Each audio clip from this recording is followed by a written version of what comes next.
Assalamualaikum warahmatullahi wabarakatuh. Waalaikumsalam warahmatullahi wabarakatuh. Kembali lagi bersama KBS Ngabuburit episode 7. Yeay. Di sini kita udah kedatangan tamu spesial nih. Aduh, Halo Kak Naura. halo semuanya. Halo teman-teman KBS, alumni, juga guru-guru yang mungkin ngelihat video ini. Oke, Kak Naura sekarang gimana kabarnya? Alhamdulillah, baik-baik aja. Fine semuanya. Kok kamu gimana, Tintang? Alhamdulillah, baik juga. Kak Naura sekarang kesibukannya lagi ngapain aja nih? Aku sekarang, karena kan aku terakhir kan masih kuliah ya di profesi arsitek. Terus alhamdulillah kemarin udah lulus, jadi udah sudah bisa menyandang, udah bisa Waduh, mantap. pendidikan arsitek, terus bisnis dan ya itu menjalani kehidupan. Keren ya. Belum keren lah, masih Oke, jauh. sebelum kita mulai nih, mungkin kan ada juga teman-teman yang belum kenal gitu kan. Mungkin bisa memperkenalkan diri dulu. Oke. Halo semuanya, namaku Naura. Aku sekolah SMA di KBS waktu itu angkatan kedua, mungkin yang belum tahu. Aku masuk sekitar kayaknya tahun 2012 ya, tahun 2012. Terus lulus tahun 2015. Kesibukanku saat ini aku bisnis di arsitek. Jadi aku sekarang sebagai arsitek.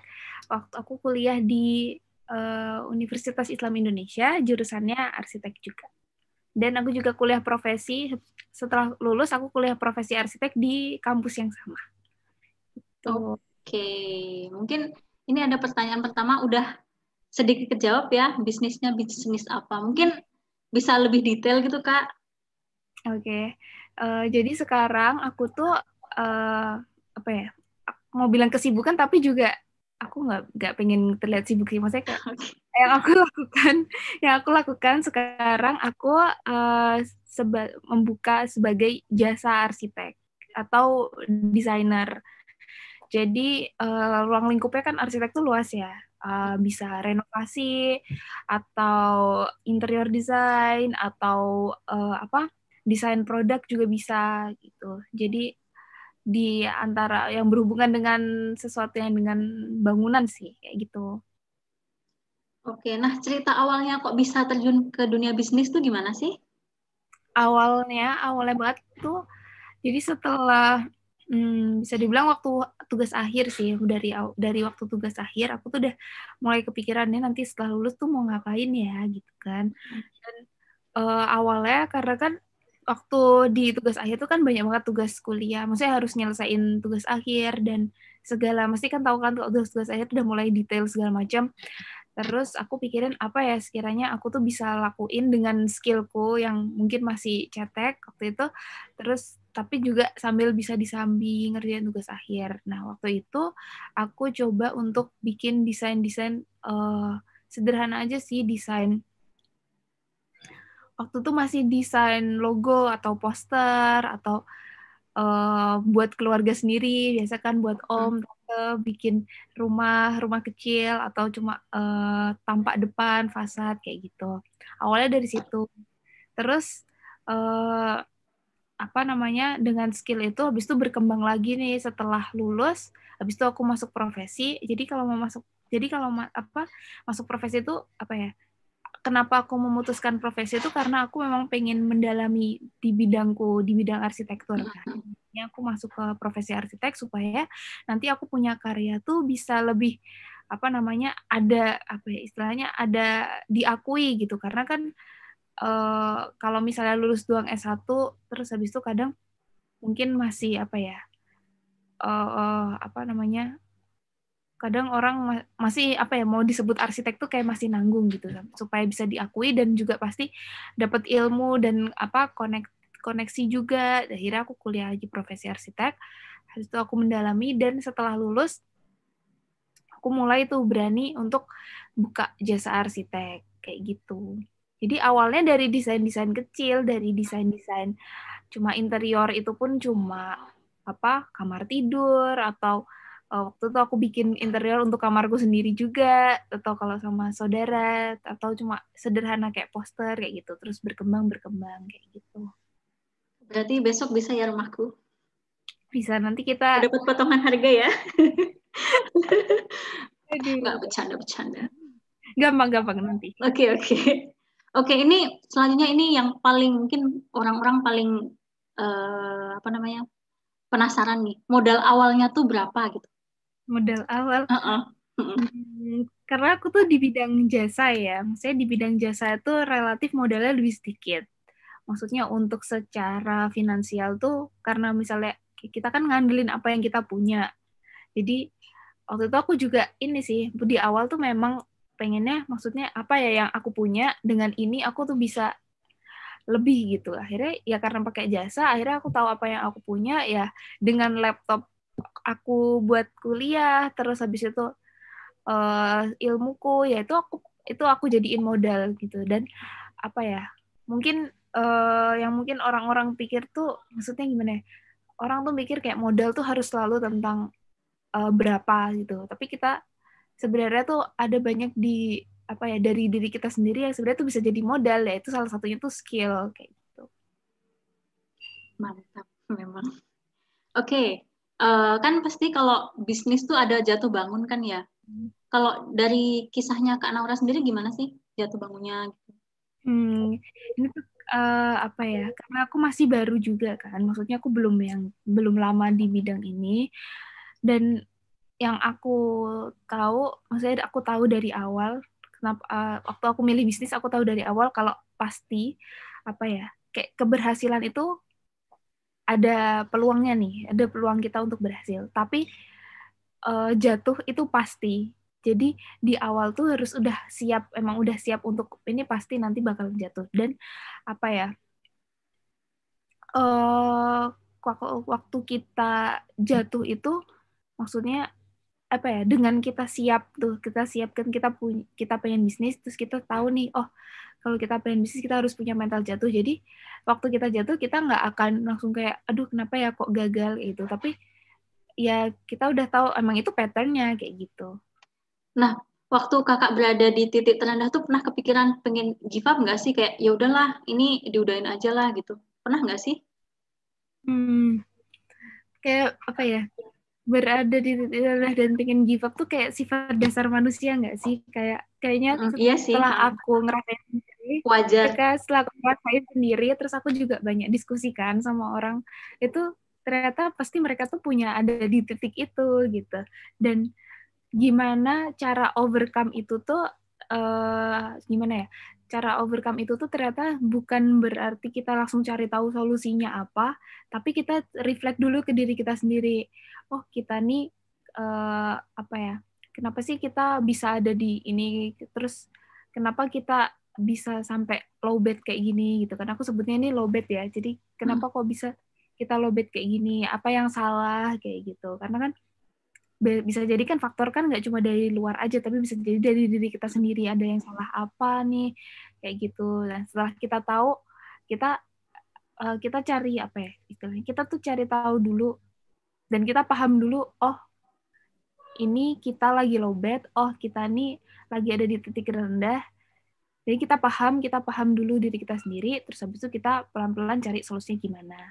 Nah, biasanya kan misalnya bisnis itu kan benar-benar naik turun ya. Misalnya kita lagi ada di titik ini, kita bersyukur, alhamdulillah, seneng lah segala macam. Nah, waktu kita di titik terendah itu kita juga harusnya bersyukur juga. Maksudnya bukan berarti langsung terpuruk, adalah gagal gitu. Tapi kita juga harus bersyukur juga kalau ini tuh memang ya udah jalannya kayak gini, udah patternnya tuh kayak gini, kayak gitu. Oke, nah kalau sesuatu nih yang memotivasi kakak buat tetap semangat apa? Kayak oke, aku nggak boleh give up. Apa ya? Aku bisa bilang kalau bisnis itu bukan seberapa kerja keras kita, terus habis itu maksudnya bisnis itu kerja keras kita itu bukan sama dengan apa yang kita dapat. Karena gini, maksudnya rezeki atau apa yang kita dapat nih kayak hasilnya atau segala macam itu kan pasti udah ada yang ngatur dan itu di luar kuasa kita. Dan yang bisa kita atur itu kan gimana kita tuh ngejalaninnya gitu loh. Gimana kita punya ide apa, gimana kita bisa nggak terus-terusan lowbat, maksudnya setelah lowbat kita charge lagi kayak gitu. Yang bikin semangat itu tujuan kita juga apa, kenapa kita pengen bisnis. Nah, kita harus tahu tujuan kita dulu. Nah, kadang mungkin sempat aku tuh pernah kepikiran kalau pengen bisnis tuh supaya duitnya banyak gitu kan. Nah, cuma ternyata itu salah karena karena uang yang kita dapat dari bisnis itu kan bukan apa ya namanya, bukan sama dengan kerja keras kita. Ya emang kerja keras tuh bisa menghasilkan, cuma berapa banyaknya itu bukan dari kerja keras kita. Nah, jadi yang bikin terus-terusan motivasi itu tujuan kita bisnis itu apa. Nah, tujuan di sini itu mungkin tujuan itu nggak cuma sempit buat diri kita sendiri. Maksudnya untuk nggak cuma buat biar kita nih kayak rara dapat duit segala macam. Nah, tujuannya tuh diperluas. Jadi kita bikin tujuan tuh yang luas, nggak cuma buat diri kita sendiri, tapi juga buat mungkin orang lain juga. Misalnya kita bisnis tuh, dengan kita bisnis kita bisa memperkerjakan orang lain, terus kita bisa kasih rezeki ke orang lain juga. Dan terus misalnya dengan kita bisnis itu kita bisa punya banyak waktu untuk bisa belajar yang lain juga, karena kan bisnis kan kita bikin kayak SOP gitu buat diri kita sendiri kan. Nah, kita perluas tuh visi bisnis kita apa. Nah, kita udah pegang itu. Terus ya udah kita pegang itu, kita yakin kalau emang rezeki itu udah ada yang ngatur. Jadi misalnya pas kita low bad atau nggak sesuai ekspektasi itu kita tetap jalan terus. Oh ini kita harus cari ide terus. Oh ini misalnya tujuannya pengen ngasih ke orang, pengen lebih banyak lagi kasih manfaat ke orang. Ya kita terus-terusan terus-terusan cari, berusaha terus gimana caranya biar kita bisa lebih banyak ngasih ke orang segala macam. Jadi tujuannya diperluas, terus habis itu kita tetap kekeh sama tujuan itu. Dan tujuan itu kalau bisa jangan untuk diri kita sendiri, tapi juga buat yang lainnya juga kayak gitu. Oke. Nah, kalau sebelum kakak terjun ke dunia bisnis nih, pernah nggak sih belajar tentang bisnis atau sejenisnya gitu? Kalau pernah di mana? Gitu? Aku belajar bisnis tuh sebenarnya bukan belajar sih, maksudnya trial error sih sebenarnya. Soalnya kan kebetulan kan orang tua aku tuh bisnis. Nah, jadinya ya aku mungkin ngelihat dari situ juga kan cara negosiasi, terus cara komunikasi sama orang juga. Nah, dari situ ya udah aku belajar terus sepertinya menyenangkan gitu. Akhirnya aku belajar trial error itu. Misalnya aku ngejalanin ini, oh ternyata ini kayaknya nggak sesuai nih, terus aku cari tahu lagi. Aku salah satunya kena terjun di bisnis tuh jadi bisa kenal sama banyak orang dengan berbagai bidang gitu loh. Jadi kalau misalnya pas lagi ada sesuatu yang misalnya nggak sesuai atau apa, atau salah mungkin, atau gagal, itu aku bisa belajar ke orang lain kayak gitu. Jadi belajarnya nggak bukan di suatu lembaga khusus atau ke orang khusus yang memang dia ini, tapi ke banyak tempat gitu. Karena ya aku pikir setiap orang tuh pasti punya punya value-nya masing-masing buat diceritain kan. Jadi kalau misalnya ada kendala ini, ini ke orang ini nih kayaknya bisa nih diskusi, atau kalau ada kendala ini ke orang ini kayak gitu aku sih. Tapi udah beda sih, cuma ya mungkin kan kadang orang kan nggak punya kesempatan untuk bisa sekolah bisnis atau apa kan, maksudnya, atau mungkin memang nggak interest untuk cuma mempelajari sekolah bisnis, atau mungkin dia baru pengen bisnis setelah dia kuliah apa. Nah, jadi aku bisa bilang nggak harus belajar bisnis di suatu lembaga atau apa sih, bisa dari banyak orang yang mungkin dia memang pebisnis juga, atau mungkin sama-sama baru ngerintis juga kayak gitu. Oke, ini menarik nih. Menurut kakak, apakah semua orang bisa menjadi wirausahawan atau tidak? Aku bilang bisa sih, soalnya apa ya? Aku aku bisa dibilang nggak ada background bisnis, tapi asalkan kita tuh punya, misalnya awal ya pasti kita punya keinginan untuk bisnis, terus habis itu tadi itu kita apa, memperluas niat kita, bisnis tuh buat apa. Nah, dan sebenarnya nggak ada salah benar, maksudnya antara pengen bisnis atau pengen memperdalam di bidang edukasi atau pengen jadi apa namanya, bekerja di orang tuh sebenarnya bukan salah atau benar, karena semuanya tuh sama-sama apa namanya, sama-sama bisa ngasilin rezeki gitu. Dan yang apa, yang dinilai kan, maksudnya yang ada di, yang harus ditanam buat diri kita sendiri itu kan gimana kita terus-terusan berjuang gitu loh, terus-terusan jalan, nggak stuck gitu kan. Jadi aku bilang semua orang tuh bisa jadi wirausahawan, dan untuk jadi pebisnis itu mungkin di awal itu keinginan, kita harus nekat, maksudnya bukan nekat dalam artian apa, tapi harus berani ambil resiko kayak gitu, dan harus kreatif buat cari peluang apa nih yang bisa dikerjain kayak gitu. Dengan misalnya dengan modal yang sedikit nih bisa jadi apa kayak gitu. Oke. Nah, mungkin kakak ada nih pesan-pesan buat apa pebisnis muda yang lainnya. Apa ya? Mungkin aku mulangnya tadi itu memperluas niat pertama, terus kontrol diri. Maksudnya kontrol diri itu kita tahu kita tuh ada di level apa, skill kita apa, terus apa yang masih perlu kita tambah nih dengan untuk bisnis ini, apa yang skill kita yang perlu ditambah kayak gitu. Terus bisa atur waktu, bisa atur pengeluaran juga. Terus itu aja sih. Kayak paling penting itu keberanian dan kreativitas. Menurut aku sih itu. Sebelum kita tutup nih, terakhir, kan mungkin banyak ya teman-teman yang lagi nonton video ini pengen juga gitu jadi pebisnis muda. Nah, kakak bisa dong kasih sedikit tips gitu buat teman-teman yang pengen jadi entrepreneur muda juga. Nah, ya. Buat teman-teman yang mungkin punya kepikiran untuk berbisnis atau mungkin masih takut, sebenarnya pengen tapi masih takut, apa ya? Terus apa ya? Ntar aku mikir.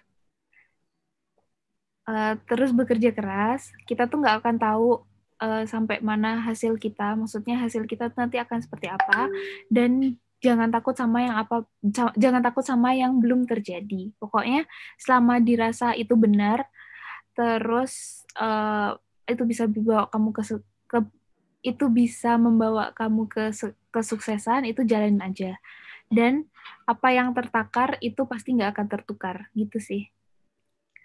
Oke, makasih ya Kak. Semoga perbincangan kita ini walaupun pendek, mungkin ada manfaatnya bagi orang lain. Semoga bisa bawa manfaat ke semuanya, dan ya semoga bisa semangat deh semuanya. Masih muda kita, apa ya? Jangan aku bisa bilang jangan rebahan terus. Maksudnya rebahan produktif ya, aku bilang. Kalau bukan rebahan, mungkin ya rebahan produktif gitu. Terus makasih juga udah bersedia nih dicomot waktunya sedikit sebentar. Ya, senang banget aku bisa sharing sama teman-teman juga yang mungkin melihat ini, sama kamu juga. Kangen sih aku, kalau bisa kayak ketemu langsung aja nggak sih, kayak kita ngobrol-ngobrol gitu. Pasti kan banyak banget ya, maksudnya kan sekarang kan pasti alumni atau mungkin yang masih kuliah atau masih sekolah, pasti mereka punya ilmu masing-masing tuh, pasti kalau di share tuh seru banget sih, kalau nggak kondisi banget ketemu langsung. Kalau gitu makasih banyak sekali lagi Kak udah bersedia hadir. Oke teman-teman, mungkin itu aja untuk hari ini. Wassalamualaikum warahmatullahi wabarakatuh. Jangan lupa like and subscribe. Bye.